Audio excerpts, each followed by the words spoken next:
Okay, see if we can do this without rambling on. I've probably made more than one video about this before, a long time ago. You'll see someone doing a podcast or something like that, or just making videos, and they'll be talking about Christianity, or they'll question someone. Well, why do you believe this story that's written in this book?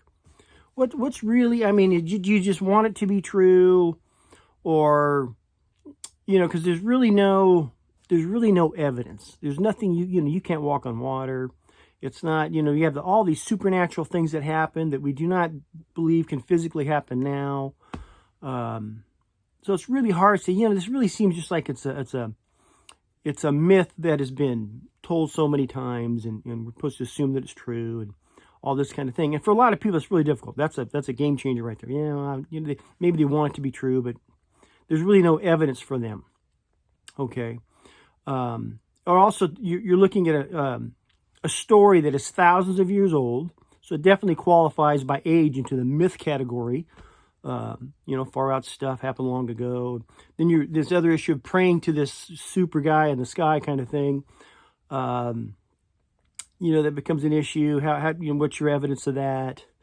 And so what if this one guy was killed and he's risen and all this kind of thing, all these little particulars.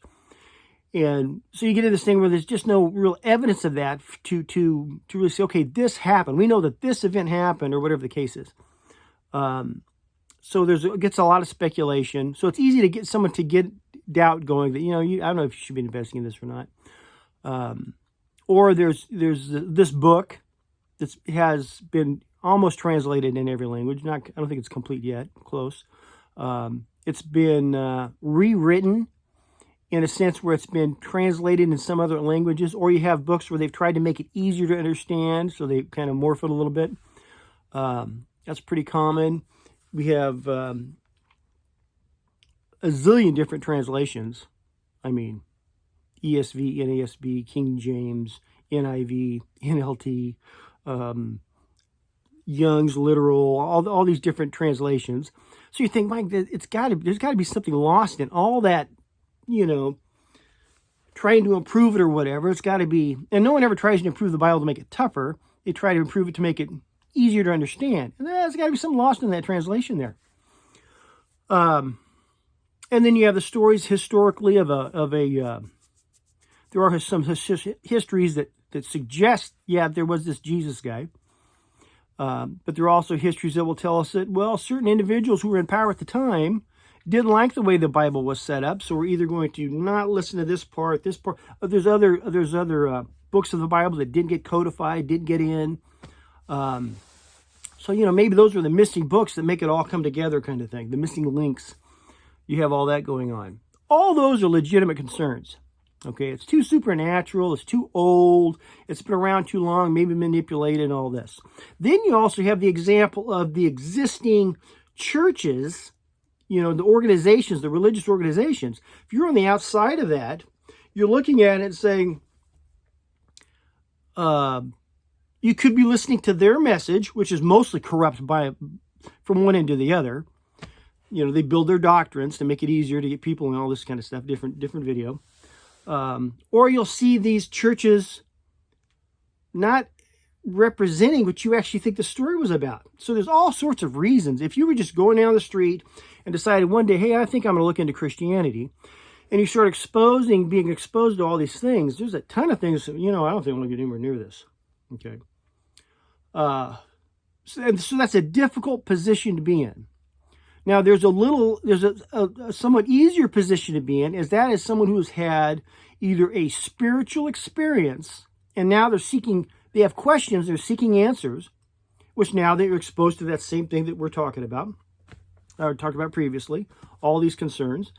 Or you have someone who has hit the end of the line. They've hit rock bottom. They've been cornered. They've lost everything. They've had a traumatic event, realizing they no longer have control over their lives, or they can't get themselves out of this thing. They're at the end of their rope, and they're seeking it's some sort of rescue for their situation. And typically, not always, particularly people at that point, there will be a supernatural experience, which puts them back into that category. Now I got to say, okay, what was this about? What just happened to me? What did I hear, see, do, whatever? And then they go out, and then they have to deal with these concerns. Okay, it's a little easier for them because they heard, felt, saw something that opened them up to the spiritual. Okay, this was at a spiritual event. I cannot explain this. Okay, so it opened a door saying, there is something else going on here. Whereas the guy that was just going down the street and thought, hey, one day I think I'll look into Christianity, there's no supernatural thing there. He has strictly intellect. Whereas this guy is launched into a whole different thing going on here. He's ready to not worry about the intellectualizing of everything. He's looking from a different point of view. So we try to intellectualize something like this that is, I would say, strictly spiritual. Okay, when you're getting into if you're reading the book, if you're going to the source, instead of going to church or a man or someone like me or this, if you're going to read the book, you have to understand this is a spiritual exercise. Not like it's just you do these cantations and you do this routine and stuff like that's what I'm trying to say, but it's a spiritual thing. Okay, John 14, 15, 16, where he promises, if you do what I say, I will come and live inside of you. Okay, well, how does someone live inside of you? It's a spiritual thing. Okay, you have to be open to that kind of an aspect.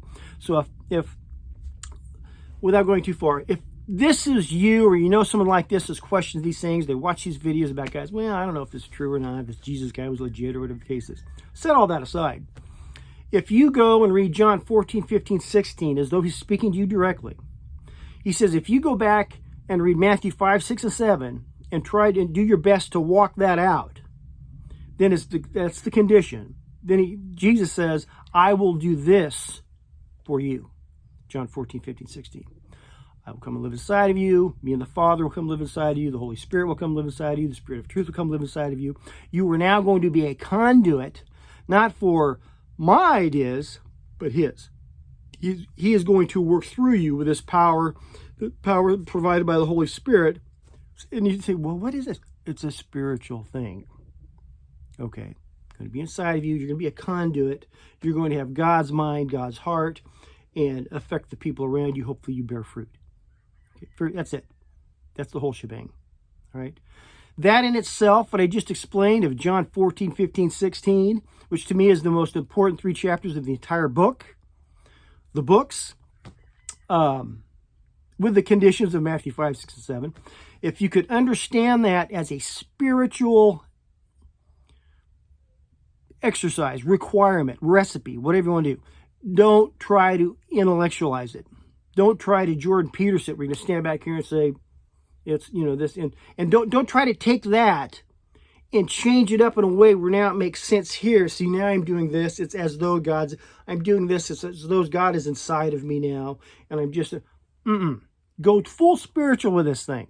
God actually living within you, using you as a conduit to reach others. Okay? Kind of like a virus. No negative thing intended, but works the same way. Or to go in a different direction, like a bad attitude. Bad attitude gets in you, you affect everybody else around you. Or you got a great smile going on, a good spirit inside of you, as far as, let's just stick with God for a moment, this, and you affect everyone around you. You're going to bear fruit. See? So now it's if you could go to John 14, 15, 16, read it as though he's speaking to you, meeting his requirements, walking this way, which is a stumble. It's not really a walk, it's a stumble. We're stumbling along, but we get up and we keep going. If you could look at it from that mind, don't worry about all those concerns that you see on the podcasts and videos and people, well, it's true. Set that aside. If you really focus on that, prayer, making some changes in your life, as unknowing as you may be about the stuff, just doing what you think is what is being said there, and allow this to take place. Find out if you're getting revelation. You'll know over time if you're getting revelation. How things start to change around you. And just use that as your evidence. Because what you're doing now is you're going to end up with a spiritual experience that's going to make all these other concerns not that big a deal. Okay. Years ago, and I've been meaning to make a video on this, but I just haven't the time. I believe, I'm not a sci-fi guy, but in Star Wars, there was a time when it was Luke Skywalker was talking with Obi-Wan Kenobi. And Obi-Wan Kenobi was explaining the Force. May the Force be with you. Okay. And a friend of mine, or a guy was saying one time, he says, if you think of the Force as the Holy Spirit and how it's dealing with it's an exterior spirit, but how it's going to work with this Luke Skywalker. And just from that concept, how if the Force is with you, very similar to what we're talking about in John 14, 15, 16. I haven't looked at it in years. I could be totally wrong, but that kind of made sense to me. I don't want God walking beside me, in front of me, behind me, inside. Okay? But to think that way, you have to be using a spiritual mind. Okay, this is a kind of a different thing going on here, but this I can't intellectualize this. Don't waste my time doing that because it's a spiritual thing. Can I explain this to someone? I don't worry about that kind of thing. Who cares? Can I intellectualize this? Why bother? It's a spiritual thing. Don't waste time in that. If you're really curious about this Christianity thing, God, Jesus, and Holy Spirit, and all this kind of stuff, that's the application. Go look at John 14, 15, 16. Be aware of Matthew 5, 6, and 7. And do it. Write it out. It'll explain itself. Love you. God bless.